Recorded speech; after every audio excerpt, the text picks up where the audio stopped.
Votre attention, s'il vous plaît, nous allons commencer. Je vous prie de prendre place. Merci. Êtes-vous content d'être parmi nous ce matin? Moi, je suis content de vous voir nombreux encore une fois pour le culte de ce matin. Avant de commencer, j'aurai quelques annonces à vous communiquer. Alors, je vous prie de prêter une oreille attentive. Premièrement, comme vous le savez, demain matin, nous avons un rendez-vous hebdomadaire via le téléviseur. Notre émission, il est écrit. Le thème de l'émission, ce sont réponses à vos questions avec le pasteur Rémi Ballet et Louis Vincuna qui vont répondre aux questions des différents auditeurs de l'émission. Alors, je vous prie de syntoniser votre téléviseur. À quelle heure pour l'émission? 7 heures exactement sur le canal V. Ce soir, il y aura une conférence très intéressante qui sera présentée par le groupe Harmonie, Science et Foi. Le titre de la conférence sera « Peut-on être croyant et scientifique ?» Cette conférence sera présentée par notre ami Dr Yvon Élysée, qui est médecin otorino-laryngologue et chirurgien cervico-facial. Alors, si jamais vous avez des doutes ou des proches, des amis vous ont dit qu'il était impossible de jongler foi et science, je vous prie de venir ce soir et réaliser que non, au contraire, les deux peuvent cohabiter, même sans aucun problème. Alors, à 19 h ce soir, conférence donnée par Dr Yvon Élysée sur le thème « Peut-on être croyant et scientifique ?» Qui prévoit être avec nous ce soir? Oh, je ne vois pas de main. Qu'est-ce qui se passe? Alors, je vois quelques mains. Alors, pour ceux qui sont encore indécis, je vous invite fortement, je vous encourage à venir. Vous ne serez pas déçus. Le 16 juillet, il y aura une formation des disciples au parc. Alors, je vous prie, c'est sabbat prochain, je vous prie d'apporter vos repas. On va pique-niquer au parc et ensuite avoir un enseignement qui sera donné par notre pasteur Rémi. Le 7 août, en matinée et en début d'après-midi, il y aura une vente de garage. Qu'est-ce qu'il y aura le 7 août? Une vente de garage. Alors, on vous prie encore une fois de venir en grand nombre. Et on va aussi avoir, vers la fin du mois d'août, une distribution, le 14 août, une distribution de sacs à dos pour les personnes dans le besoin. Alors, si vous avez des sacs neufs, si vous avez des sacs à dos, du matériel scolaire à donner ou à offrir, un sac à dos, on veut des sacs à dos neutres. Okay? Parce qu'on ne saura pas quelle quantité de filles et de garçons nous aurons pour l'activité. Alors, si vous voulez nous offrir des sacs à dos en bon état ou neufs, on vous prie de les apporter ici au centre et on pourra les entreposer pour l'activité. Et si d'autres personnes souhaitent offrir une contribution monétaire, on pourra aussi apporter des enveloppes. Comme ça, on aura davantage de matériel à offrir aux gens qui en ont le besoin. Le 7 août, il y aura également la possibilité de mettre à jour, pour ceux qui sont déjà formés pour ça, leur formation de premiers soins. Qui a déjà suivi un cours de premiers soins ici? Excellent. Alors, je vous prie de regarder votre carte. Regardez la date d'expiration parce que c'est probable, parce que moi, j'ai vérifié il y a 2 semaines. Ma carte est expirée. Alors, on vous donne la possibilité de mettre à jour vos connaissances afin d'éliminer cette sensation d'impuissance qu'on peut ressentir face à une personne qui est en détresse. Okay? Qui aimerait savoir quoi faire face à une personne en détresse? Tout le monde veut savoir quoi faire face à une personne en détresse. Alors, on vous invite à vous inscrire en grand nombre. Pour vous inscrire, vous pouvez communiquer avec moi, avec Bitten, ça c'est la femme du pasteur, avec France Clairfort, Mère Segrasse, ou Elisabeth, qui sont des membres du département de la santé. Venez nous voir et on pourra vous inscrire. Il y a des frais quand même de 65 $ pour cette activité-là. Alors, vous savez qu'autour de 11 h, il y a la classe pour les enfants. Alors, les enfants pourront rejoindre leur classe à cette heure-là. Ce ne sera pas annoncé pendant le culte. Il y aura aussi les sentinelles de prière. C'est un 30 à 45 minutes très bénéfique qui a lieu après le culte. On se réunit ici et on passe un moment dans la prière afin d'intercéder pour l'Église, mais aussi pour les personnes qui en ont le besoin. Alors, on vous invite à vous joindre à nous. À la fin du culte, comme à l'accoutumée, nous allons vous demander d'attendre afin que les responsables puissent vous conduire vers la sortie dans le silence. L'animation du culte sera faite par Fabiola Lovins. Le messager du jour est Aboubacar Kamara. Et finalement, Je vous prie de vérifier que votre cellulaire est bien en mode silence ou fermé, parce que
Bonjour à tous et bienvenue au Centre Lettres Écrits de Montréal. Bienvenue à ce moment de culte et d'adoration, moment durant lequel on parle de Dieu et on parle à Dieu.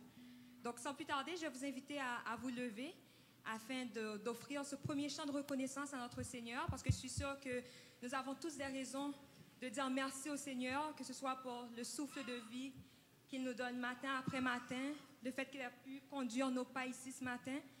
Et pour la relative paix également, je pense qu'on a au Québec, parce que si on regarde nos voisins d'à côté aux États-Unis, il y a beaucoup de choses qui se passent. On parle de tuerie après tuerie. Mais Dieu merci, au Québec, c'est relativement calme. Et je pense que personnellement, vous devez avoir d'autres raisons de louer l'Éternel ce matin. Et c'est ce que je vous inviterai à faire. Pensez à tout ce que l'Éternel a fait pour vous durant cette semaine. Chantons ensemble, offrons à Dieu reconnaissance.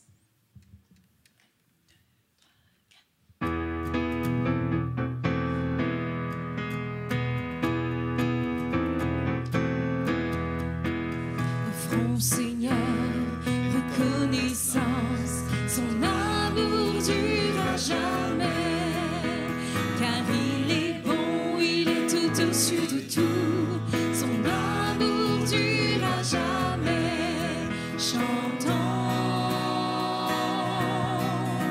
louons, d'une main puissante et d'un bras tendu, son amour durera jamais. Il nous donne une vie nouvelle, son amour durera jamais. Chantons,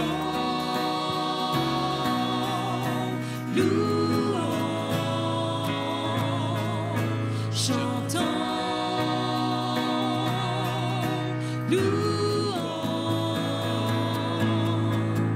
À jamais Dieu est fidèle, à jamais Dieu est grand, à jamais Dieu est avec nous, à jamais, à jamais, à jamais. Du lever du soleil jusqu'à son couchant, son amour durera jamais. Par la grâce de Dieu, nous persévérons, son amour durera jamais. Chantons, louons, chantons, louons. À jamais Dieu est fidèle, à jamais Dieu est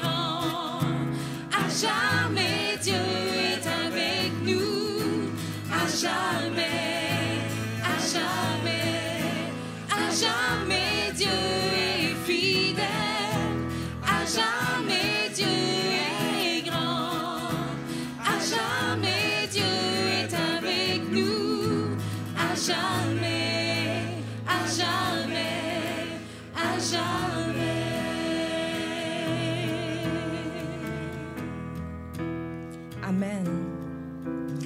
Lisons ensemble le psaume 46. Dieu est pour nous un refuge et un appui, un secours qui ne manque jamais dans la détresse. C'est pourquoi nous sommes sans crainte quand la terre est bouleversée et que les montagnes chancellent au cœur des mers. Quand les flots de la mer mugissent, écument, se soulèvent jusqu'à faire trembler les montagnes. Il est un fleuve dont les courants réjouissent la cité de Dieu, le sanctuaire des demeures du Très-Haut. Dieu est au milieu d'elle. Elle n'est point ébranlée. Dieu la secourt dès l'aube du matin. Des nations s'agitent, des royaumes s'ébranlent. Il fait entendre sa voix. La terre se fond d'épouvante. L'Éternel des armées est avec nous. Le Dieu de Jacob est pour nous une haute retraite. Venez, contemplez les œuvres de l'Éternel, les ravages qu'il a opérés sur la terre. C'est lui qui a fait cesser les combats jusqu'au bout de la terre. Il a brisé l'arc et il a rompu la lance.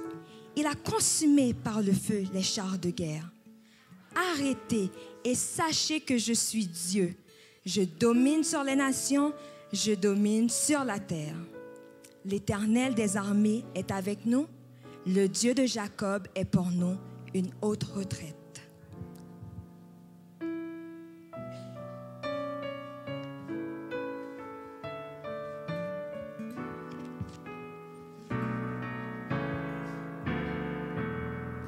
Dieu, tu es grand et tu es digne de louange. Dans la cité de Dieu, la ville sainte, joint de toute la terre.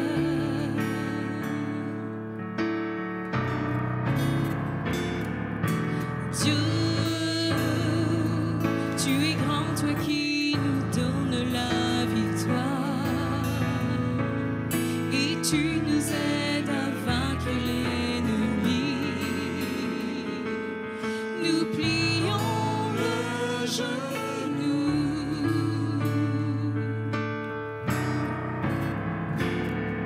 Seigneur, nous voulons élever ton nom, et nous te disons merci pour ce que tu fais dans nos vies. Seigneur, ton amour ne tarit jamais. Tu es le Dieu d'éternité, tu règnes sur la terre et dans les cieux.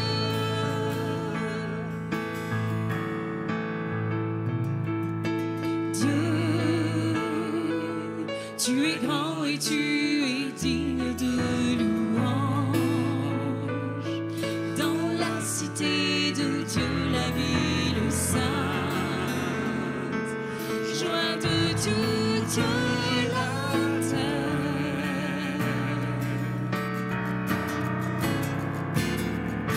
Dieu, tu es grand, toi qui nous donnes la victoire, et tu nous aides à vaincre l'ennemi. Nous plions le genou.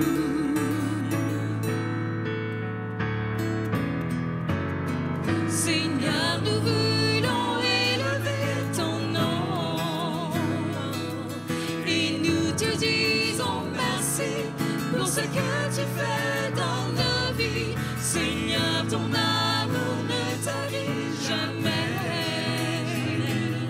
Tu es le Dieu d'éternité, tu règnes sur la terre et dans les cieux.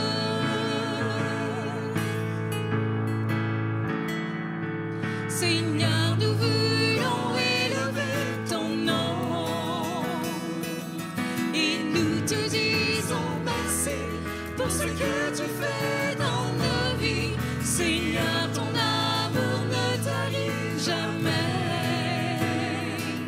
Tu es le Dieu d'éternité, tu règnes sur la terre et dans les cieux. Tu es le Dieu d'éternité, tu règnes sur la terre et dans les cieux.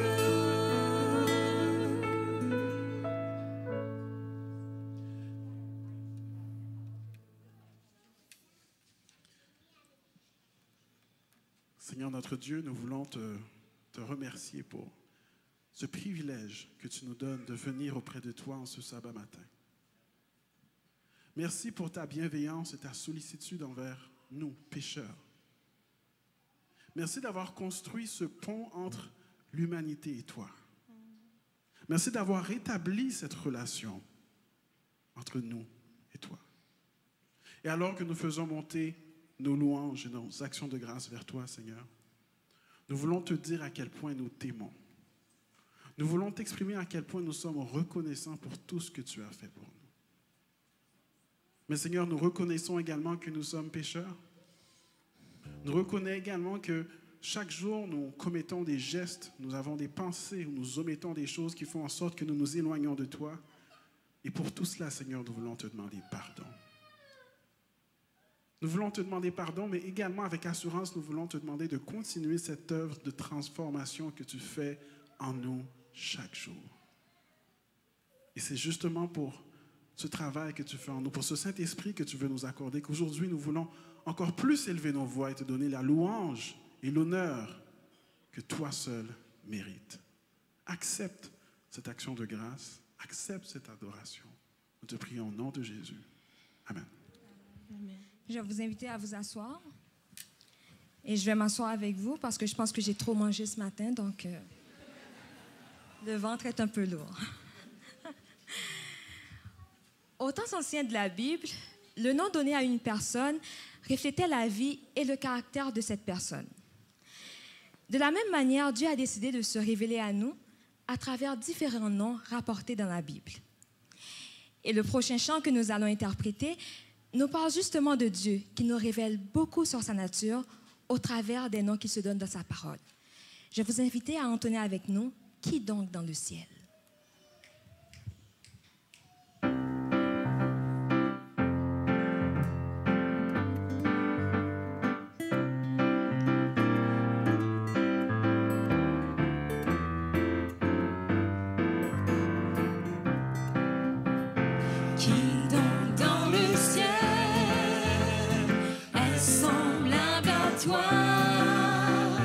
Qui est puissant comme toi.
Adonai Rapha, je suis l'Éternel qui te guérit. Il faut comprendre que cette guérison ne concerne pas seulement le corps physique qui pourrait être malade, mais également l'esprit souillé par le péché. Oui, Adonai Rapha nous invite à venir à lui afin de nous permettre d'expérimenter la nouvelle naissance. Car en nous guérissant de la maladie du péché, il nous permet également de repartir à zéro avec lui. Tu peux naître de nouveau.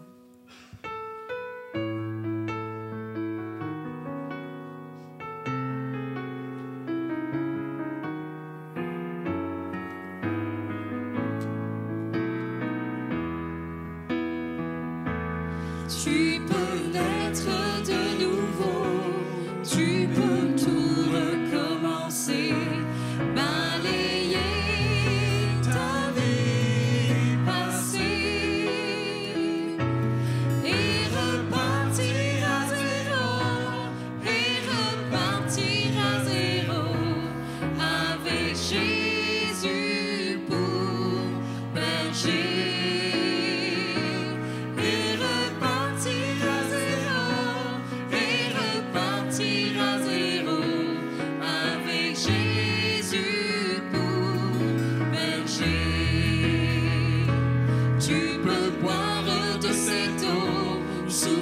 De la pureté, source de la vérité.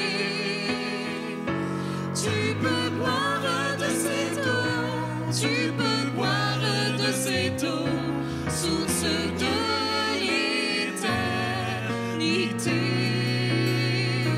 Tu peux boire de cette eau, tu peux boire de cette eau, source de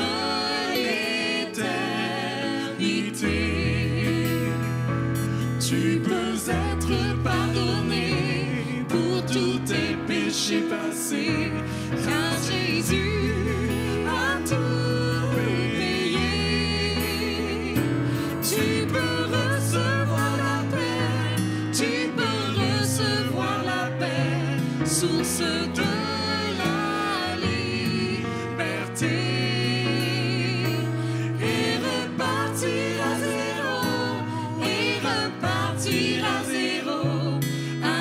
Jésus pour berger et repartir à zéro avec Jésus pour berger.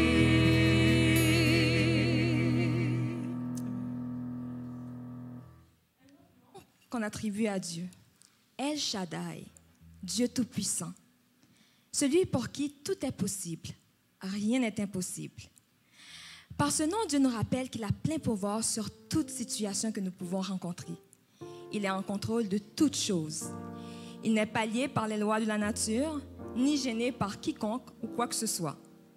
Aucune montagne n'est trop élevée pour lui. Aucune vallée n'est trop profonde. Aucun fleuve ou océan n'est trop vaste. Car il est le Dieu suprême, au-dessus de toute la puissance de la nature, des hommes et des démons.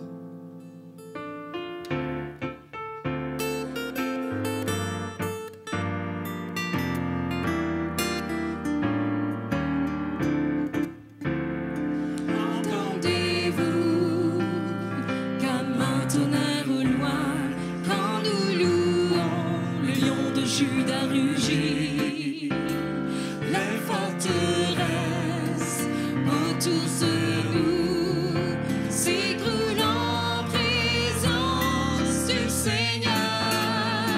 La victoire est dans le camp quand nous crions El Shaddai. Tous nos ennemis s'enfuient loin du feu de son regard. Les captifs sont libérés, c'est l'année du jubilé. Quand le temps de rédemption, El Shaddai.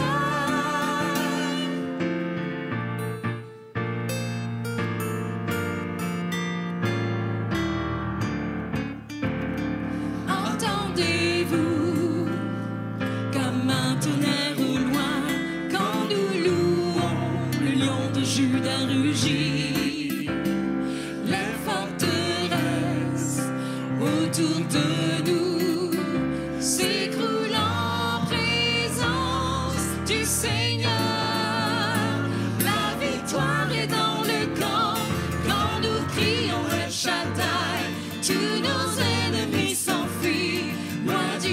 feu de son regard, les captifs sont libérés.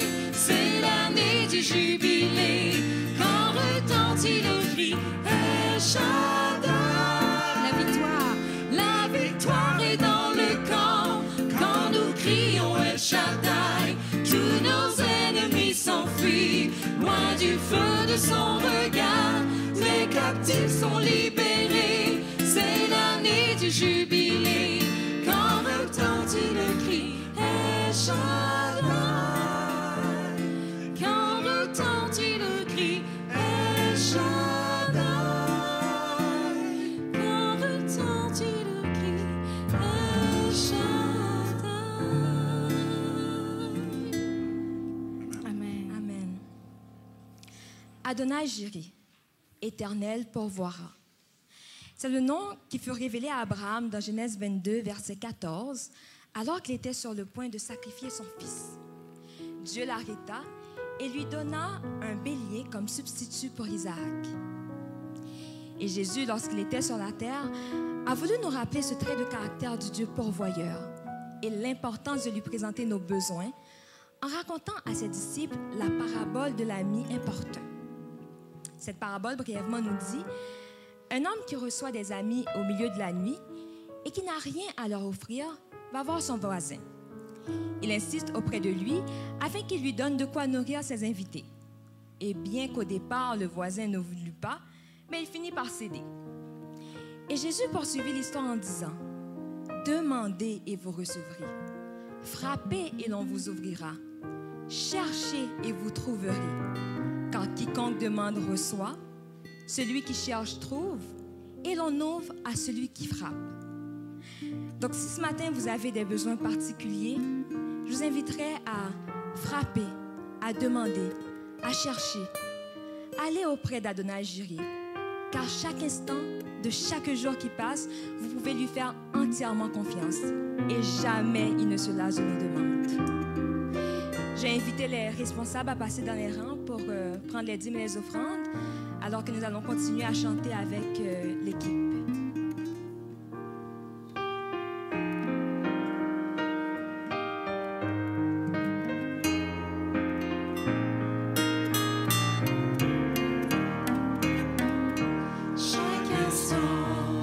Chaque jour qui passe, en toi seul je puis me confier.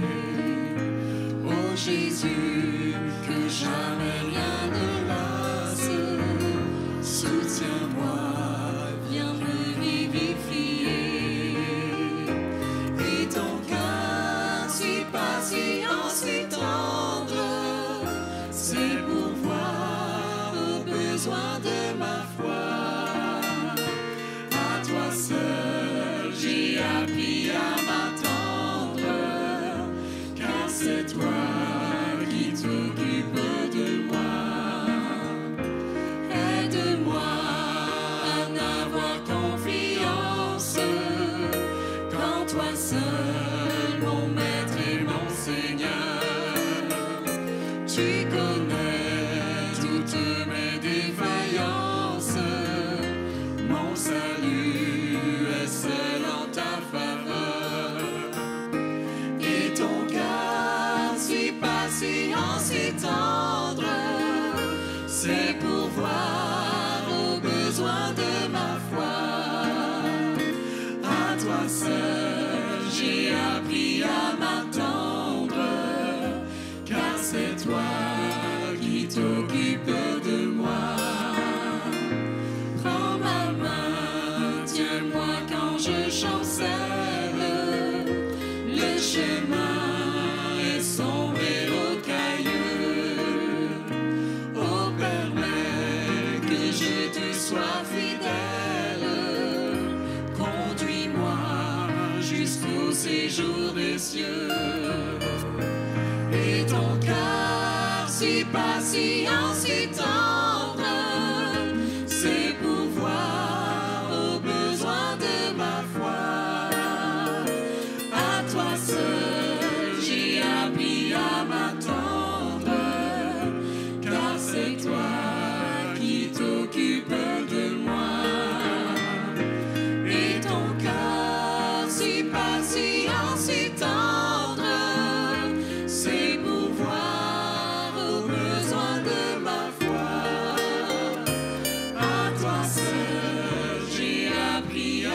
attendre, car c'est toi qui t'occupes de moi.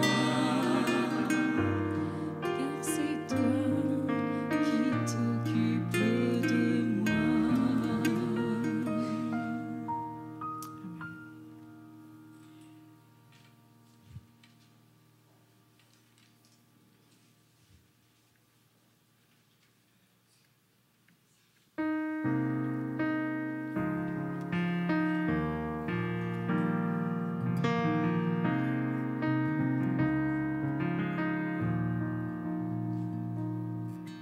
De l'aube au coucher du soleil, tes splendeurs nous émerveillent, et notre cœur d'enfant répond en glorifiant ton nom,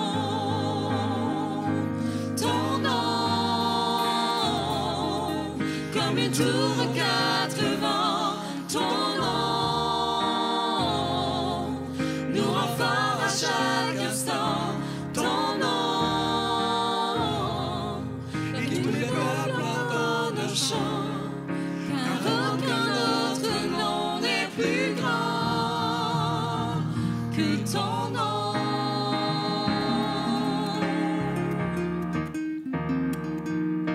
Jésus fortifie nos cœurs par ta grâce et ta grandeur, car c'est en toi que nous prions. Viens glorifier ton nom,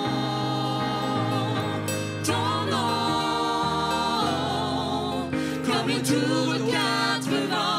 Ton nom nous rend fort à chaque instant, ton nom, et tous les peuples entendent nos chants, car aucun autre nom n'est plus grand que ton nom, comme une tour et quatre vents, ton nom nous rend fort à chaque instant, ton nom, que tous les peuples entendent nos chants, car aucun autre nom n'est plus grand que ton nom, que ton nom,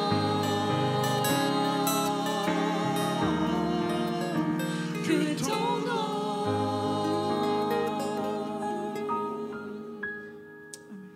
Amen.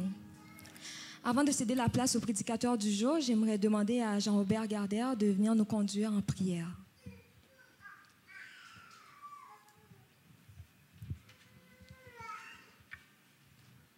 Inclinons la tête.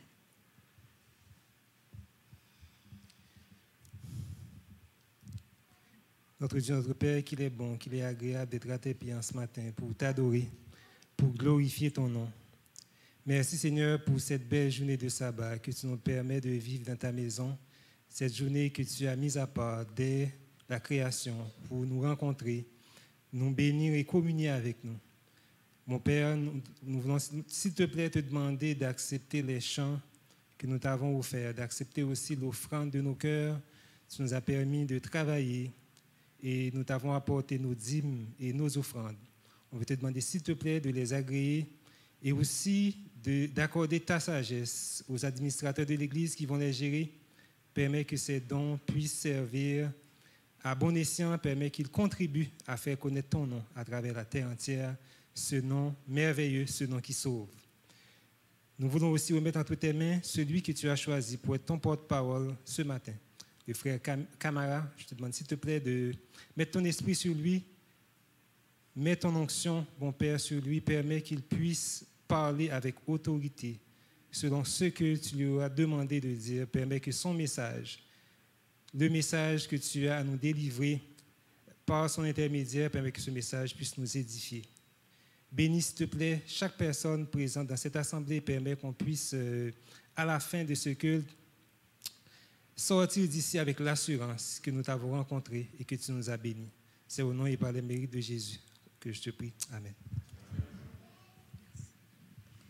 Bon sabbat à tous. La place au prédicateur du jour, Aboubacar Camara.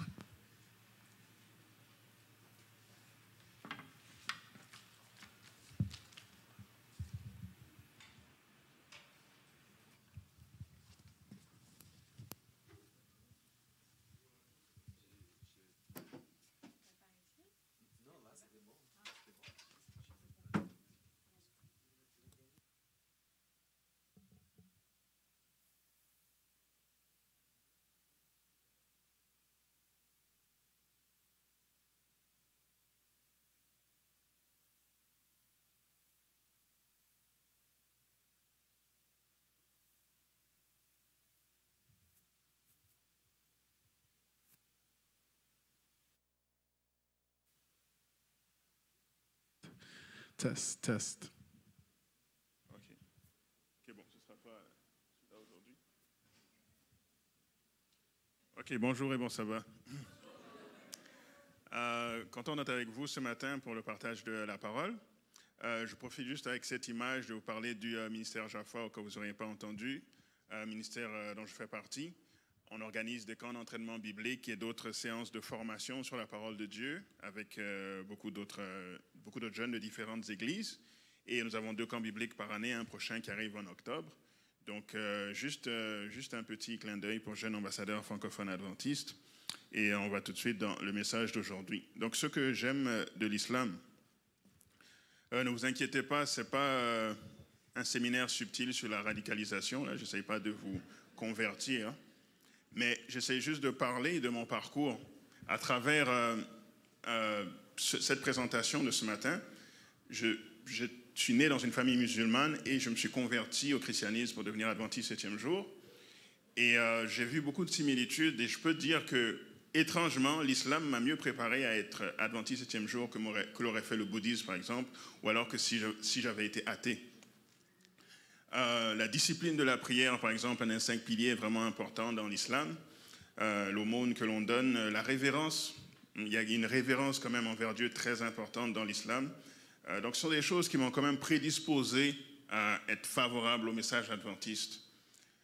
Donc ce matin, je me suis posé la question, si jamais on devait rejoindre un autre frère musulman, une autre sœur qui est dans l'islam, ce serait quoi l'approche à faire?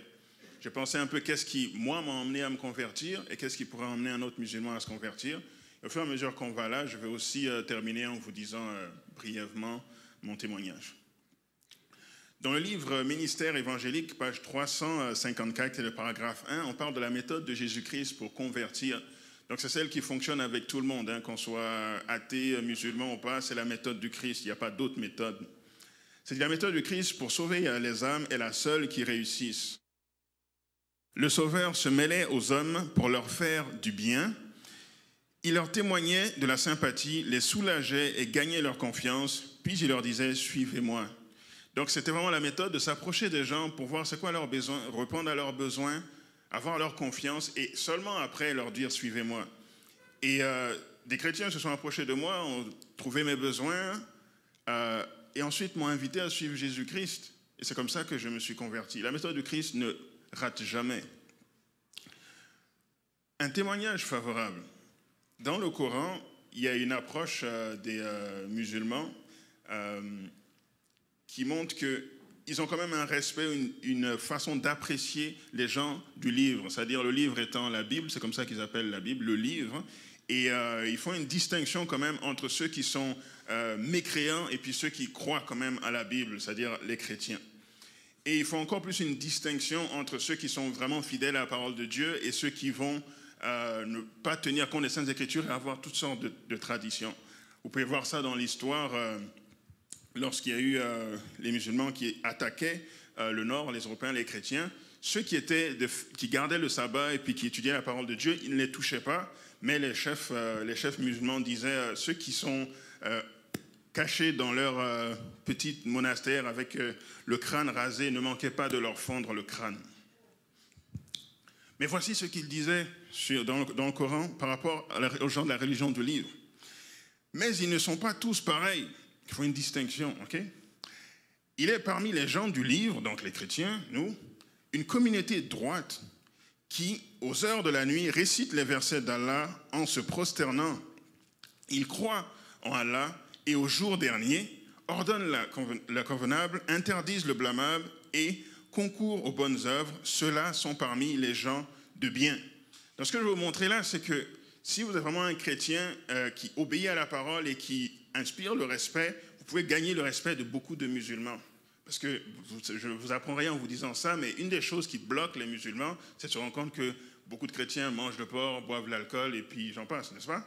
Et puis en tant qu'adventiste 7e jour, ces choses sont défendues dans la Bible aussi. Et si on arrive à le leur montrer, on peut gagner leur confiance. Parce qu'on va se classer dans cette catégorie des gens du livre, ok? Et non pas n'importe quel chrétien ou n'importe quel mécréant. Et quelque bien qu'ils fassent, il ne leur sera pas dénié, car Allah connaît bien les pieux. Dans Marc chapitre 12 et le verset 26, Jésus dit la chose suivante. Pour ce qui est de la résurrection des morts, n'avez-vous pas lu dans le livre de Moïse ce que Dieu lui dit à propos du buisson? Je suis le Dieu d'Abraham, le Dieu d'Isaac et le Dieu de Jacob. Dieu n'est pas le Dieu des morts, mais des vivants. Vous êtes grandement dans l'erreur. Pourquoi est-ce que je prends ce verset? C'est parce que Jésus s'adressait aux Sadducéens qui ne croyaient pas en la résurrection des morts. Et Jésus est en train de prêcher sur la résurrection des morts à un groupe qui n'y croit pas. Et aussi, les Sadducéens croyaient en l'inspiration seule des 5 premiers livres de la Bible. Donc, Genèse, Exode, Lévitique, Nombre, Deutéronome. Ils croyaient juste que ça, c'était inspiré, puis ils avaient des doutes sur les prophètes qui viennent par la suite. Ça fait que quand Jésus s'adresse à eux, pour pouvoir les convaincre, il va citer des versets qui se trouvent dans les 5 premiers livres en lesquels ils croient et leur montrer la résurrection dans ces livres-là. Autrement dit, il va les chercher sur leur terrain. Donc, quand on essaie de parler à des frères musulmans, parfois c'est bien de connaître un peu quand même, pas besoin de maîtriser, mais connaître un peu ce que dit le Coran, puis aller sur leur terrain, puis voir, montrer les similitudes pour casser, briser la glace et puis faire descendre la tension, la méfiance, si vous voyez ce que je veux dire. Paul a suivi la même chose dans Actes chapitre 17, verset 28, en s'adressant aux Grecs, n'est-ce pas? Il dit, car en lui nous avons la vie, le mouvement et l'être. C'est ce qu'ont dit aussi quelques-uns de vos poètes, donc il va dans leur culture. De lui, nous sommes la race. Il va les chercher sur leur terrain. C'est très important pour l'évangélisation. Aller chercher les gens sur leur terrain. Dans ma conversion, j'ai fait face à certaines difficultés doctrinales. Par exemple, juste le concept de Dieu, Allah. Dans le Coran, il n'y a pas d'aspect de Trinité. On parle de Dieu qui serait, je pense, l'équivalent de Dieu le Père, mais qui n'est pas présenté exactement comme le Dieu de la Bible. Donc j'avais un peu de mal Allah, Dieu, qu'est-ce qu'on veut dire? Ce n'était pas exactement pareil. C'est un premier point doctrinal qui a été difficile pour moi. Ensuite, le Saint-Esprit.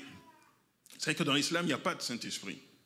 Donc, on voit Dieu qui agit à travers les anges, et les anges font toutes sortes d'activités. Parfois, Jésus même est appelé le souffle de Dieu, donc ça fait penser au souffle Saint-Esprit, mais ce n'est pas vraiment ça qu'il veut dire. Donc, il n'y a pas la notion de Saint-Esprit claire comme on l'a dans la Bible. C'était une autre difficulté doctrinale pour moi. Les Saintes Écritures, bien sûr le Coran est leur livre saint, mais il est aussi mentionné qu'il y a des lettres saintes en faisant référence à la Bible. Par contre, la Bible doit être lue et comprise à travers les lunettes du Coran. Donc c'est comme si on dit la Bible est sainte, le Coran est saint, mais dans la Bible, tu dois filtrer tout en fonction de ce que le Coran dit. Et moi, ça c'est un grand problème parce qu'il y a d'énormes contradictions entre les deux, donc comment les deux peuvent être saints, puis pourquoi c'est un qui filtre l'autre. C'était une de mes difficultés doctrinales.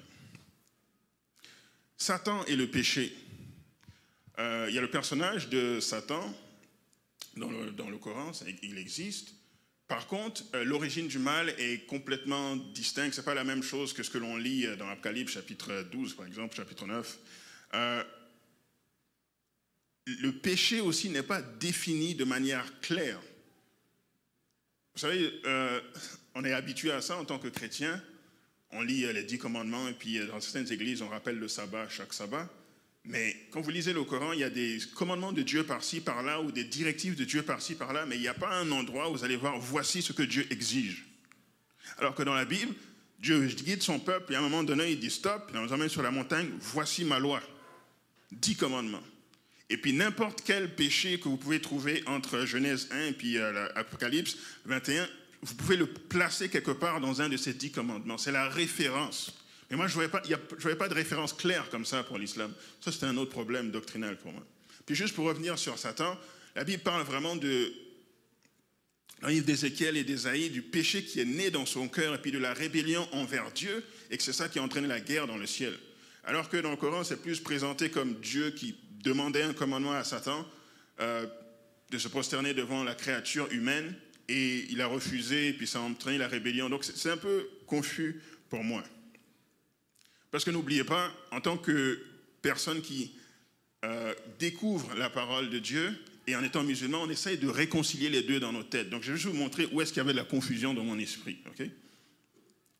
Jésus est le Fils de Dieu. Alors ça c'est sûr.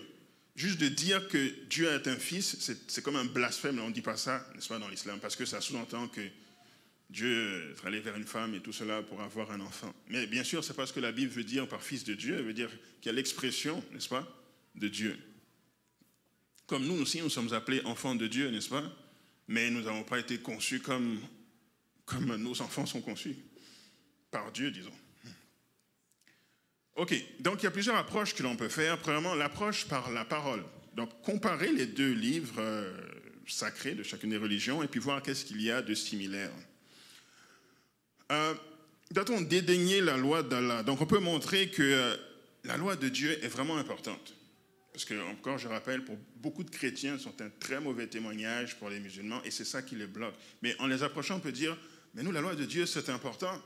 Parce que le Coran dit ça, puis la Bible dit ça. Donc voici un point commun qu'on a. Par exemple, dans la sourate 2, verset 248, donc sourate qui s'appelle la vache, ça dit, et leur prophète leur dit, le signe de son investiture sera que le coffre, c'est l'arche de l'alliance dans laquelle il y a les 10 commandements. Okay? Donc sera le coffre, va nous revenir objet de quiétude inspiré par votre Seigneur et contenant les reliques de ce que laissèrent la famille de Moïse et la famille d'Aaron. Les anges le porteront. Voilà bien là un signe pour vous si vous êtes croyants. Et bien sûr, on les emmène dans la Bible ensuite en lisant ce que Jésus a dit dans Matthieu 5, 17. Ne croyez pas que je sois venu pour abolir la loi ou les prophètes. Je suis venu non pour abolir, mais pour accomplir. Matthieu 5, verset 28, « Mais moi, je vous dis que quiconque regarde une femme pour la convoiter a déjà commis un adultère avec elle dans son cœur. » On montre l'importance de la loi et puis à quel point c'est poussé. Ça touche n'importe quel musulman. L'alcool et les fidèles d'Allah, ça c'est vraiment important. J'ai eu, dans une famille musulmane, donc j'ai jamais bu une goutte d'alcool. Et ma mère nous faisait vraiment peur, en tout cas moi me faisait vraiment peur, je ne sais pas qu'est-ce que mes autres frères en pensaient, avec la question d'alcool. Parce qu'ils disaient ne buvez pas d'alcool, sinon vous allez devenir saoul. Ne buvez pas d'alcool, sinon vous allez devenir ivre. Ne buvez pas d'alcool, sinon vous allez devenir saoul. Puis moi en tant qu'enfant, ça m'avait l'air d'être vraiment terrible, être saoul. Et dans ma tête, c'était quelque chose d'irréversible. Donc si tu bois de l'alcool et tu deviens ivre, tu vas rester ivre le reste de ta vie. Au point que, même quand je voyais dans des films des gens boire de l'alcool, devenir ivres et dessoulés, je me disais, bien sûr, c'est un film, parce que dans la vraie vie, il serait resté saoul le reste de sa vie. Alors, j'avais cette crainte, donc je n'ai jamais touché à l'alcool. Bon, finalement, avec du recul, c'était une bonne chose, même si ce n'était pas le bon motif, mais je n'ai jamais touché à l'alcool à cause de ça. Même quand je me suis rendu compte qu'on peut vraiment dessouler. Dans la sourate 5, verset 90, ça dit « Oh les croyants, le vin, le jeu du hasard, les pierres dressées, les flèches de divination ne sont qu'une abomination, œuvre du diable. Écartez-vous-en afin que vous réussissiez. » Donc, pas d'alcool. Il y a des versets pour lesquels les musulmans n'en boivent pas. Pour beaucoup de musulmans iraniens, par exemple, une distinction entre eux et les chrétiens, c'est que les chrétiens mangent du porc et boivent de l'alcool. Donc, si on leur demande de se convertir, c'est comme si on leur demande de pécher, de s'associer à des pécheurs. Impossible. Il y a beaucoup de versets dans la Bible qui parlent de l'alcool, puis vous et moi, savez, peut-être vous avez dû même vous battre avec peut-être même des adventistes pour les convaincre que nous ne devons pas boire d'alcool. En tout cas, moi, ça m'est déjà arrivé dans des débats bibliques. Mais la Bible est claire, n'est-ce pas? Donc, moi, je trouve cette façon, par exemple, de le dire, dans 1 Pierre chapitre 2, verset 9, c'est un verset connu pour les adventistes, qui dit « Vous, au contraire, vous êtes une race élue, un sacerdoce royal, une nation sainte, un peuple acquis, afin que vous annonciez les vertus de celui qui vous a appelé des ténèbres à son admirable lumière. » Donc, race élue, sacerdoce royal, etc., quand on lit ça dans l'Église, tout le monde dit « Amen, nous sommes une race à part. » Mais la Bible dit aussi, dans Proverbe 31, verset 4, « Ce n'est point au roi les miels, ce n'est point au roi de boire du vin, ni au prince de rechercher des liqueurs fortes. » Donc si vraiment nous sommes de ce clan royal, ça, c'est pas pour nous. Et aussi dans Lévitique chapitre 10, verset 9, ça dit « Tu ne boiras ni vin, ni boisson enivrante, toi et tes fils, avec toi, lorsque vous entrerez dans la tente d'assignation, de peur que vous ne mouriez, ce sera une loi perpétuelle parmi vos descendants. » Donc, ni vin, ni boisson enivrante lorsqu'on rentre dans le temple, n'est-ce pas? La Bible dit aussi que nous sommes le temple du Saint-Esprit. Donc, je comprends que, de la même manière que dans ce temple physique, il ne doit rentrer ni vin, ni boisson enivrante, dans mon temple physique, il ne doit rentrer ni vin, ni boisson enivrante. Donc, c'est un peu coupé là, l'écriture, mais je vais juste montrer qu'on a un manque de modestie dans l'habillement moderne. Et ça choque les musulmans, de voir comment beaucoup de chrétiens s'habillent et leur corps est trop montré. Pour eux, c'est un manque de révérence totale envers Dieu. Donc ça aussi, ça les bloque. Il faut montrer la distinction que Dieu nous appelle à avoir, oui, à être bien habillé, ça doit être beau, mais ça doit aussi être modeste. Quand on vous voit, on doit penser à qu'est-ce que vous dégagez en tant que personne et en vouloir vous approcher pour savoir qu'est-ce que vous avez à dire et non pas pour essayer de vous toucher. Dans la sourate 7, verset 26, ça dit « Ô enfants d'Adam, nous avons fait descendre sur vous un vêtement pour cacher vos nudités, ainsi que des parures, mais le vêtement de la piété, voilà qui est le meilleur.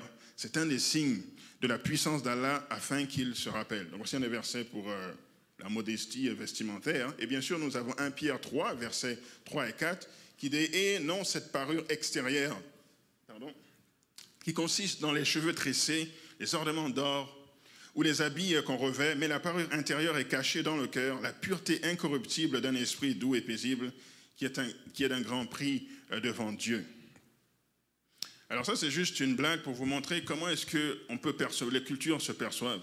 Donc là, vous avez la femme occidentale, à gauche, qui regarde la femme musulmane et qui dit tout est couvert sauf ses yeux. Ça doit être une culture cruelle, dominée par les hommes. Puis la femme musulmane regarde la femme occidentale qui dit mais rien n'est couvert sauf ses yeux. Ça doit être une société cruelle, dominée par les hommes. Donc les deux sont en train de penser la même chose l'une de l'autre. Mais je vous dis, c'est ça qui est dans la tête de beaucoup de musulmans. Donc souvent on parle de ces pays-là comme étant des pays où les hommes dominent les femmes, mais eux ils voient que parce que les femmes se mettent nues ici, les hommes dominent les femmes aussi. Donc il faut vraiment donner l'exemple de modestie pour les convaincre que ce n'est pas une question d'hommes qui dominent les femmes, mais c'est parce que Dieu nous demande de nous habiller correctement. Donc bien sûr, c'est exagéré, mais c'est juste pour faire un point. Okay? Puis je ne suis même pas sûr que c'est exagéré. Ok, le jour d'adoration. Le 7e jour. Le Coran parle du sabbat, au cas où vous vous posiez la question. Donc on peut aussi faire une comparaison, dire on a le 7e jour, mais on trouve ça dans ton livre aussi. Sourate 7, verset 54. Votre Seigneur, c'est Allah qui a créé les cieux et la terre en 6 jours. Donc le même 6 jours de création qu'on voit dans Genèse 1.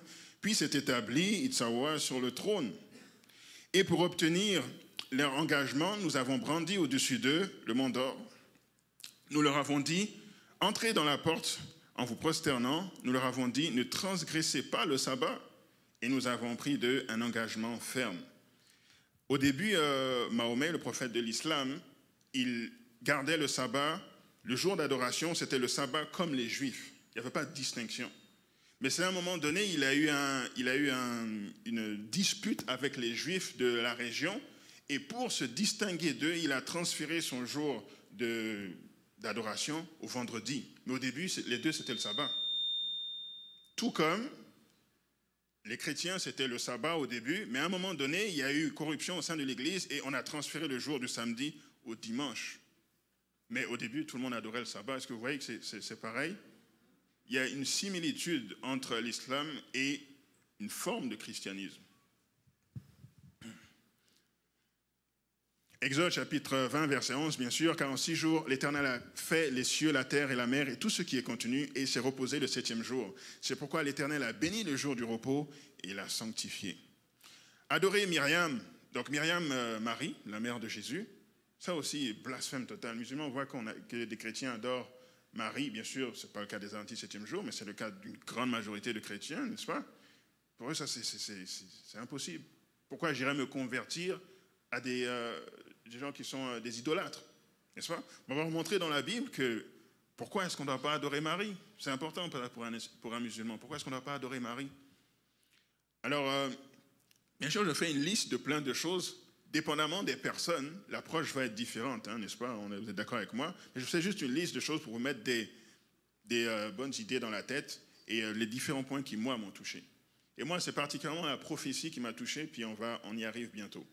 Donc, Marie, mère de Jésus. Dans Luc chapitre 1, versets 46 à 50, ça dit « Et Marie dit, mon âme exalte le Seigneur et mon esprit se réjouit en Dieu, mon Sauveur, parce qu'il a jeté les yeux sur la bassesse de sa servante, car voici désormais toutes les générations me diront bienheureuse. » Donc, elle parle de Dieu en disant le Seigneur, et puis elle appelle aussi mon Sauveur.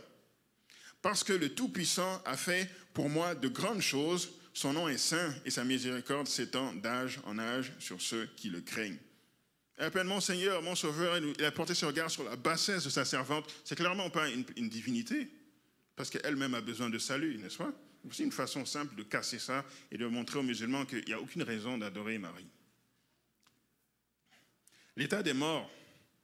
Beaucoup de chrétiens pensent que lorsque l'on meurt, n'est-ce pas, l'âme monte au ciel et elle reste là jusqu'à la fin du monde, quelque chose. Donc tu peux aller en enfer ou au paradis tout de suite, n'est-ce pas?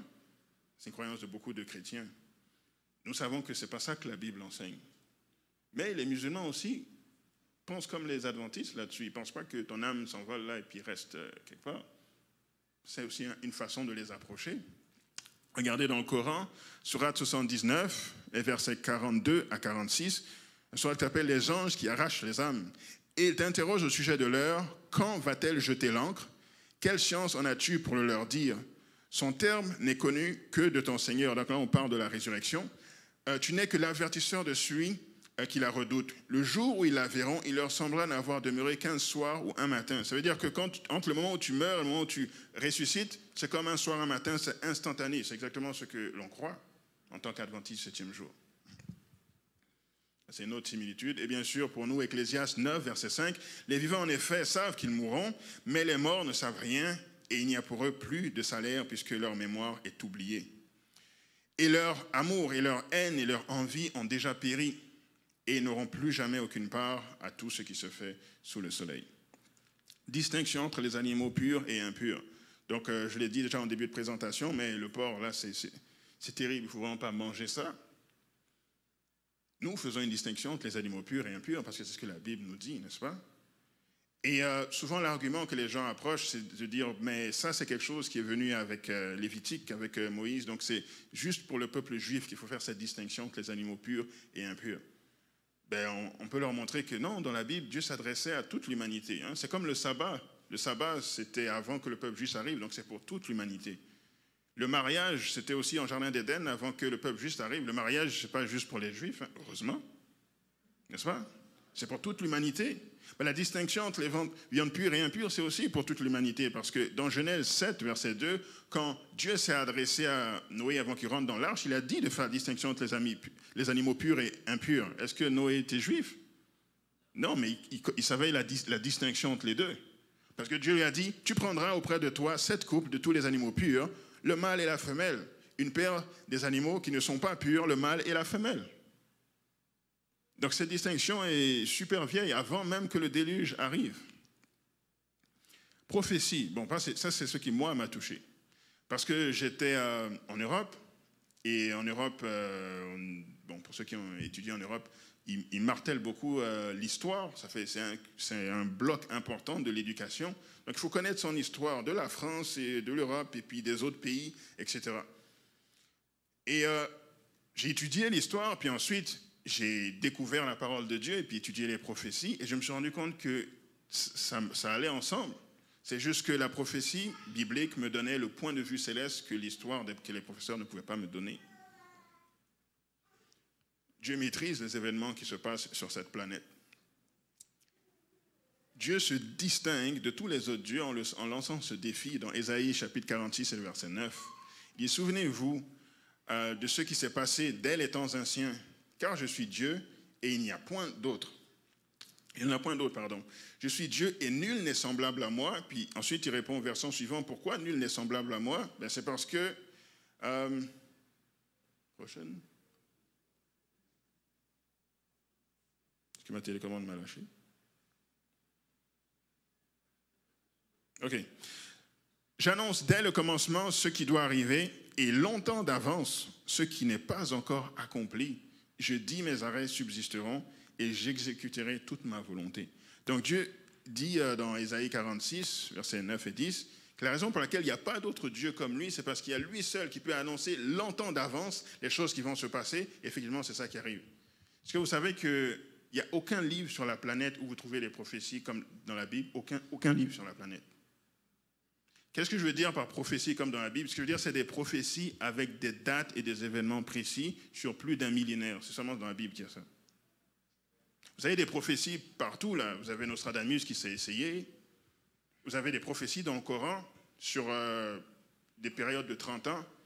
Mais souvent, c'est des prophéties que tu peux accomplir en tant qu'être humain. Par exemple, de dire que telle ville va être détruite par le feu.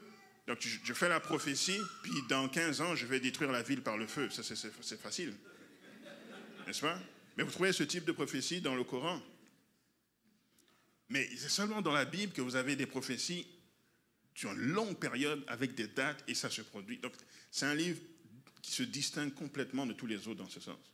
Donc, la succession des empires que l'on voit dans Daniel chapitre 2, ou alors le fait de dire que Babylone ne sera jamais réhabitée, et là nous sommes en 2016, c'est toujours pas réhabité. Il y a toujours les animaux sauvages qui sont là. Ou de dire que Ninive ne sera pas habitée et puis qu'il y aura juste les pêcheurs qui seront là et que quand la prophétie a été faite, Ninive était sur la terre ferme. Mais qu'est-ce qui fait qu'il y a des pêcheurs? C'est parce qu'après que la prophétie a été donnée, Ninive a été détruite, bâtie sur l'eau, détruite encore, puis l'eau est venue, puis là il y a les pêcheurs. Est-ce que vous me suivez? C'est seulement dans la Bible qu'on trouve des choses comme ça. Donc, quand moi j'ai vu ça, je me suis dit, OK, il y a quelque chose de spécial au sujet de ce livre. C'est complètement différent de ce que j'ai vu et entendu avant. Donc oui, Daniel chapitre 2, superbe prophétie, extrêmement exacte. Encore une fois, ce qui s'est passé il y a quelques semaines, le Brexit de la Grande-Bretagne, c'est exactement Daniel chapitre 2 qui dit ils seront... Bon, je n'ai pas besoin de vous dire. C'est exactement ça. C'est exactement ça. Il y a des débats là-dessus, mais je veux juste quand même vous le dire. Vous trouvez dans le livre de la trahie des siècles, vous trouvez dans les commentaires bibliques du pionnier Josiah Litch, l'islam dans la prophétie biblique, dans Apocalypse chapitre 9 et Daniel chapitre 11, pardon. Et il y a l'islam fait peur aujourd'hui, beaucoup. Les gens ont peur de voir l'islamisme se répandre partout, là. Donc c'est cette image les Européens qui sont en train de regarder avec crainte l'étendard de l'islam qui se répand partout. Mais ce qui est bien dans ces prophéties, c'est que Dieu a mis une limite. Je vais poursuivre un peu, puis vous en parlez. Les gens ont peur de ce drapeau-là. Ça, c'est le drapeau de l'Islam islamique. Ça veut dire La ilaha illallah wa Muhammad Rasulullah.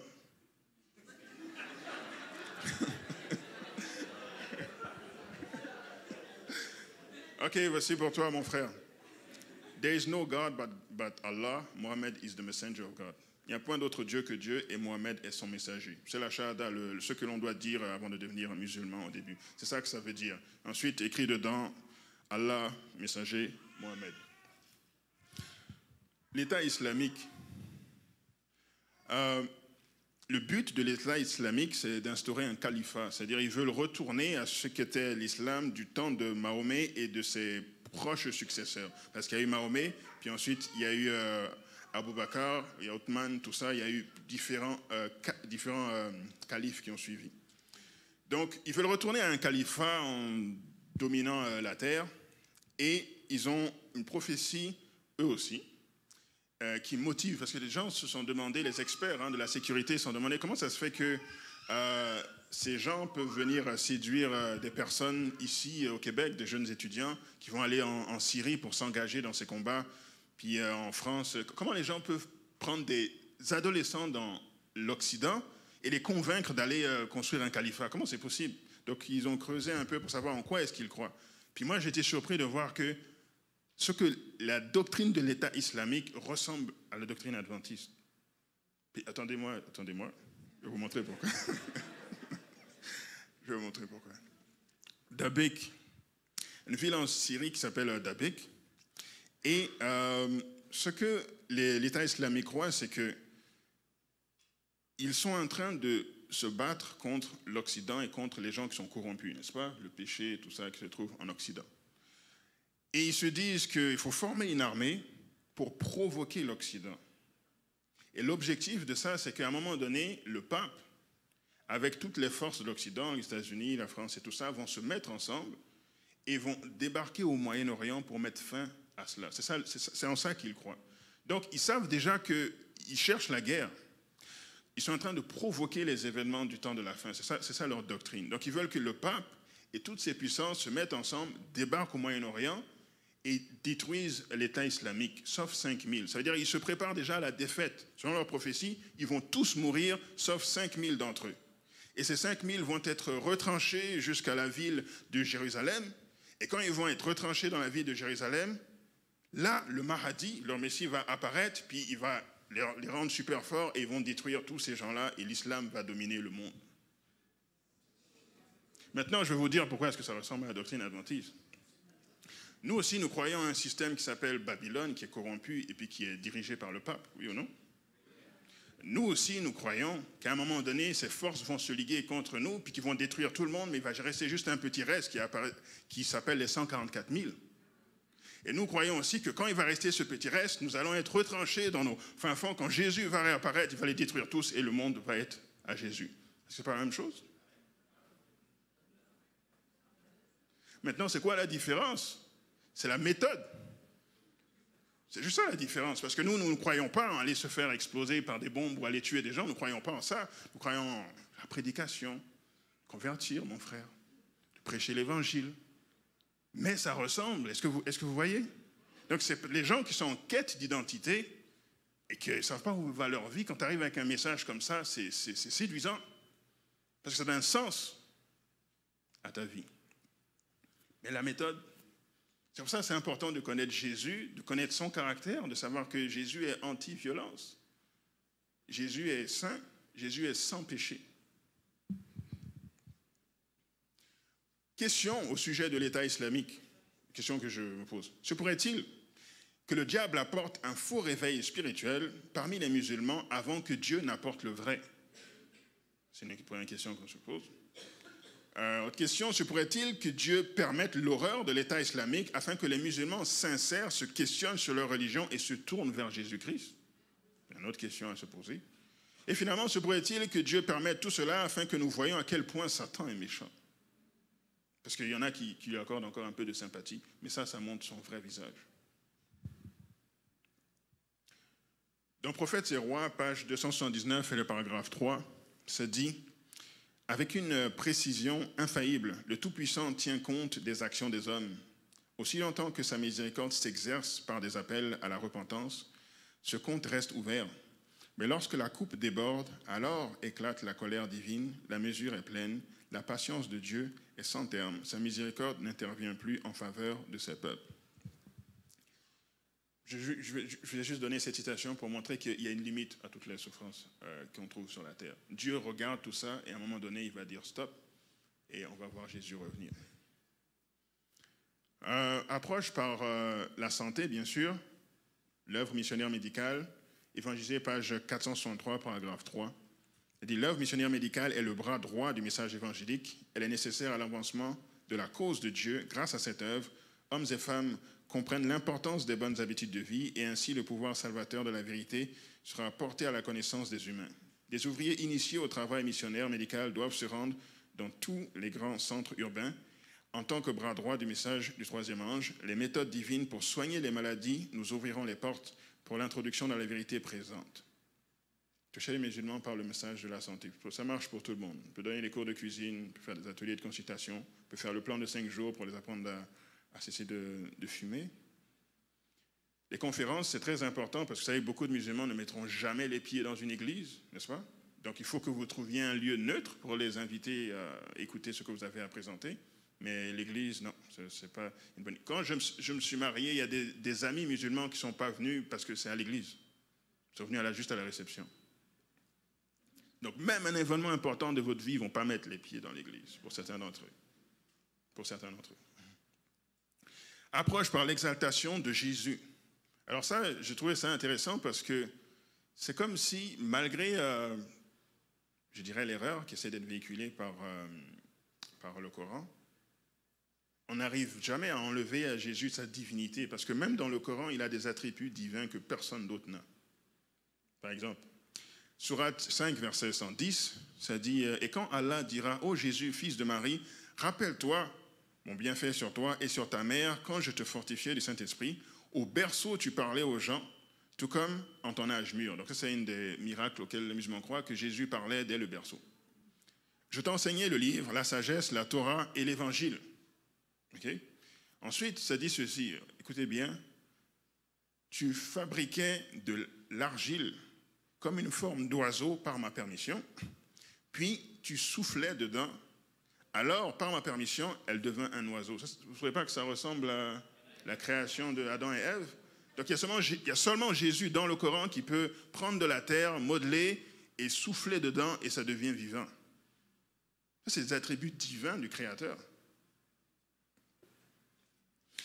Et tu guérissais par ma permission l'aveugle-né et le lépreux. Et par ma permission, tu faisais revivre les morts. Donc ces miracles aussi, il y a seulement Jésus dans le Coran qui fait ça. Et il y a seulement Jésus qui ressuscite les personnes. Encore juste des attributs divins. Je te protégeais contre les enfants d'Israël pendant que tu leur apportais l'épreuve, mais ceux d'entre eux qui ne croyaient pas dire ceci n'est que de la magie évidente. Il y a plusieurs résurrections dans la Bible, n'est-ce pas, dans l'Ancien Testament et dans le Nouveau Testament, mais la résurrection de Jésus-Christ se distingue de toutes les autres résurrections. Pourquoi? C'est parce que chacune de ces autres personnes dans l'Ancien Testament, ou par exemple la personne qui a été jetée dans la fosse et puis qui a roulé et puis qui a frappé les os d'Élysée, hop, ressuscité, ou la veuve avec son fils qui était mort et Jésus qui l'a ressuscité, ou Lazare que Jésus a ressuscité, à chaque fois, c'est quelqu'un d'autre qui ressuscite. Mais Jésus, c'est le seul qui s'est ressuscité lui-même. Donc il n'a pas besoin que quelqu'un vienne le ressusciter. Il a juste attendu l'ordre du Père et il s'est ressuscité lui-même. Comment c'est arrivé? Vous et moi, nous savons que c'est un mystère, n'est-ce pas? Mais en tout cas, c'est ce que la Bible dit. Jean 10, versets 17 à 18. Le Père m'aime parce que je donne ma vie afin de la reprendre. Personne ne me l'ôte, mais je la donne de moi-même. J'ai le pouvoir de la donner et j'ai le pouvoir de la reprendre. Tel est l'ordre que j'ai reçu de mon Père. Donc vous et moi, on n'a pas le pouvoir ni d'avoir cette vie, hein, on est juste arrivé comme ça, et on n'a clairement pas le pouvoir de la reprendre. On attend d'être ressuscité. Mais Jésus est mort et s'est ressuscité lui-même. Ok, Aboubakar Siddiqui Camara. Me voici avec mon fils, Aboubakar Siddiqui Camara. Aboubakar, ça vient de Abou Bakr as-Siddiq. Donc moi j'ai une version Afrique de l'Ouest de Abou Bakr as-Siddiq. Abou Bakr as-Siddiq, c'est le premier calife, donc c'est lui qui a succédé à Mahomet. Ma mère m'a donné ce nom parce que elle disait ça veut dire celui qui ne ment pas. Et elle n'avait pas tort parce que Abou Bakr as-Siddiq, il était surnommé El-Siddiq, qui veut dire le véridique. Abou, ça veut dire père, ça ressemble à Abba dans la Bible, père. Ça veut aussi dire quelqu'un qui aime ou quelqu'un qui est très attaché à quelque chose. Et Bakr, ça veut dire jeune chameau. Donc Abou Bakr, c'est quelqu'un qui est très attaché au jeune chameau et qui est le véridique. Okay? Abou Bakr as-Siddiq. Puis Camara, bon, mon nom de famille. Ça fait que beaucoup de mouvements extrémistes, parce que c'est le premier calife, souvent reprennent ce nom pour pouvoir l'associer au leadership. Donc par exemple, le leader du groupe Al-Qaïda, il s'appelle Abou Bakr Baghdadi. Ou le leader du groupe Boko Haram, il s'appelle lui aussi Abou Bakr Shekou. Donc ce n'est pas leur vrai nom, mais quand ils deviennent leaders, ils se refont baptiser Abou Bakr. Donc vous comprenez que ce nom me donne des problèmes à la frontière. Et effectivement, plusieurs fois, je me suis fait arrêter. Donc, dès que la voiture s'arrête, on prend. J'étais allé avec Daniel. Oh, Daniel. Ok, Cédric. Ok, David. Okay. Qui a... come on. Puis il me faisait sortir de l'auto. Donc, une raison, j'ai appelé mon fils Ézéchiel pour être sûr que ce genre de choses ne lui arrive plus. Bon, c'est juste une des raisons, parce que j'aime bien ce nom aussi. Donc voici d'où vient mon nom. Je suis né dans une famille musulmane. Et l'islam m'a été présenté comme étant la voie de la vérité. J'ai toujours une curiosité pour la religion quand même. Et ce qui est arrivé, qui m'a emmené à ma conversion, je termine là-dessus, c'est que vers l'âge de 16 ans, j'avais beaucoup voyagé avant. J'étais allé en Suisse, j'avais eu mon premier contact avec le christianisme, vraiment. J'avais entendu cette histoire de Jésus qu'on raconte aux enfants. J'avais toujours l'impression qu'il y a quelque chose de vrai à propos de ce Jésus, sans savoir plus. Il me semble qu'il y a quelque chose de vrai. Et à l'âge de 16 ans, je me retrouvais au Mozambique, qui est un pays où on parle portugais, et j'ai fini les études qui sont l'équivalent ici du secondaire 3. Et mes parents voulaient que je continue mon cursus en français, mais au Mozambique, ça s'arrête au secondaire 3, il faut que tu partes ailleurs. Donc tous les Français qui étaient là, on était à l'école française, ils étaient là un moment, puis ensuite, ils partaient en France, ou ils partaient dans un autre pays à côté, dans lequel il y avait une école qui poursuivait le cursus. Et mes parents m'ont envoyé en France. Et là, je suis tombé dans un internat, et je cherchais à économiser des sous, parce que je payais l'hôtel chaque fin de semaine, parce que l'internat fermait la fin de semaine. Et je suis tombé sur une camarade de classe, ou elle est tombée sur moi, je ne sais pas, mais en tout cas, elle s'est mise à me parler dans la classe, puis elle m'a raconté toute sa vie, elle ne m'avait jamais vu. Alors moi aussi, j'ai raconté ma vie, puis j'ai dit que je suis ici, puis voici ma situation. Et elle m'a tout de suite dit, « Ah, mais ma mère a déjà hébergé des Africains comme toi. Ça fait que je vais demander à ma mère si elle peut t'héberger la fin de semaine. » Et donc elle a demandé, et puis sa mère, pas de problème, il peut venir ici la fin de semaine. Donc tout d'un coup, je me suis mis à économiser un montant phénoménal d'argent, parce qu'elle me demandait un montant symbolique. Tu vois, qu'elle voulait m'aider, elle ne voulait même pas vraiment me charger un loyer. Donc je suis resté là, et je trouve que cette dame était adventiste 7e jour. Elle m'a invité à l'église plusieurs fois. Donc je suis allé par curiosité, je lui posais des questions. Ce n'était pas une dame qui avait une grande connaissance de la Bible, mais c'était une dame qui avait un très beau caractère. Donc, avec elle, j'avais la partie agneau de Jésus-Christ, mais je n'avais pas la partie lion de la tribu de Juda. Donc, j'ai vu ce caractère qui m'a beaucoup touché. Et un jour, elle m'a invité à une conférence avec Thierry Lenoir en l'an 2000, où là, j'ai été frappé vraiment de... J'arrivais à une conférence d'évangélisation, et ils ont parlé des prophéties, et je me dis, incroyable. J'ai étudié l'histoire, mais je n'avais jamais vu ça comme ça. Et ça a été le début de ma quête. J'ai commencé à étudier avec un autre étudiant en théologie la Bible, tranquillement. Mais ça m'a pris beaucoup de temps.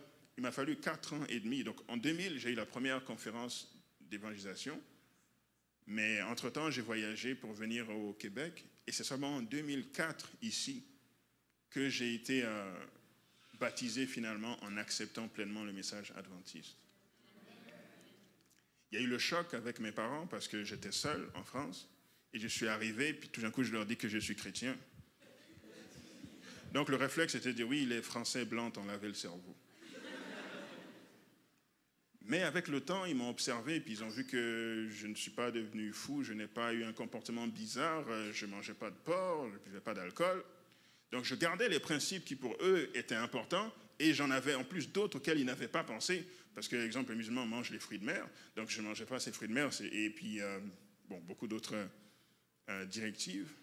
Ma mère n'a jamais eu à se soucier pour la cigarette ou ces autres choses, la drogue qui lui faisait vraiment peur. Donc quand ils ont vu que je suis normal, entre guillemets, ils se sont dit, ah, ok, c'est bon, ta foi, ta religion, ça a l'air bien. Au début, il y avait un peu de tension, parce qu'ils avaient peur que je virais extrémiste ou quelque chose comme ça. Voici maintenant depuis 2004 que je suis baptisé. Mes parents disent que je suis le seul musulman de toute la famille en Guinée, de là où je viens, et que si je retourne, ça va être un choc.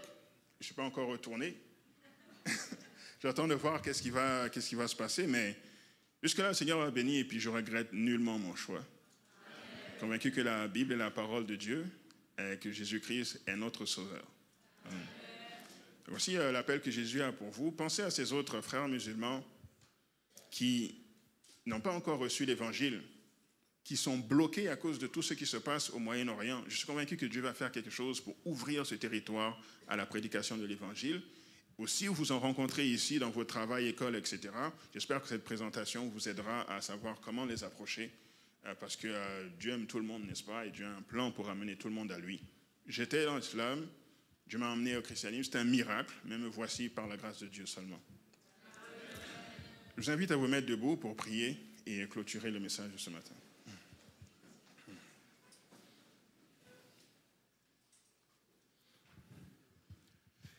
Éternel notre Père, notre Dieu, nous te remercions infiniment, Seigneur, pour ta sainte parole et puis pour ton amour envers nous. Là-dedans se trouvent toutes les directives dont nous avons besoin pour être sauvés, Seigneur. Tu es capable d'aller chercher des gens, peu importe là où ils se trouvent, peu importe leur doctrine, peu importe leur foi. Rien n'était impossible. Si seulement nous touchons ton cœur juste un tout petit peu, Seigneur, tu es capable de faire un miracle. Sois avec chacune des personnes ici présentes et aide-nous à toucher d'autres frères, musulmans ou pas, Seigneur, pour qu'ils puissent aussi connaître la vérité. Aide-nous à être des instruments efficaces entre tes mains pour emmener d'autres personnes à toi. Car quand tu vas revenir et nous allons retrouver au ciel, finalement, c'est ça qui aura été le plus important. Qu'avons-nous fait de notre temps pour emmener d'autres gens à toi et pour nous-mêmes préparer pour le ciel? Que le reste de ces heures de sabbat te soit consacré jusqu'à notre prochaine rencontre de culte. Nous t'avons prié au nom de ton Fils Jésus. Amen.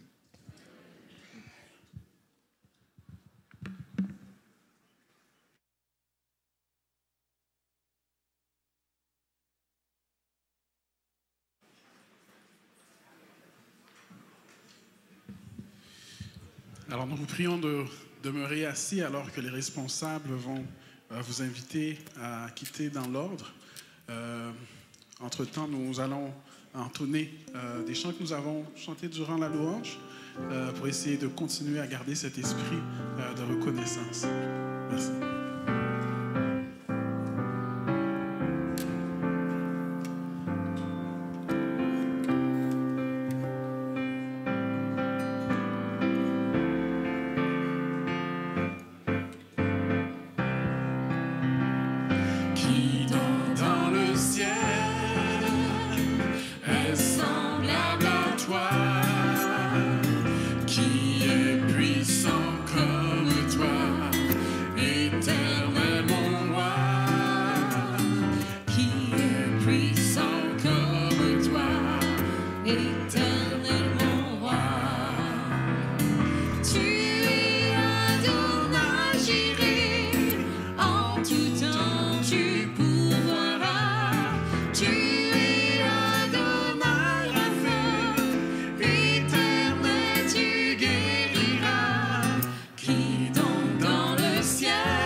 Si vous êtes dans la région de Montréal, ne manquez pas de nous visiter au Centre Il est écrit, situé au 4505 boulevard Rosemont. Chaque samedi à 10h30, un message biblique y est présenté et une large place est faite à la musique, la prière en toute simplicité. Pour connaître nos autres lieux de rencontre dans la province du Québec, visitez ilétécrit.tv ou appelez-nous au 1-866-729-3515.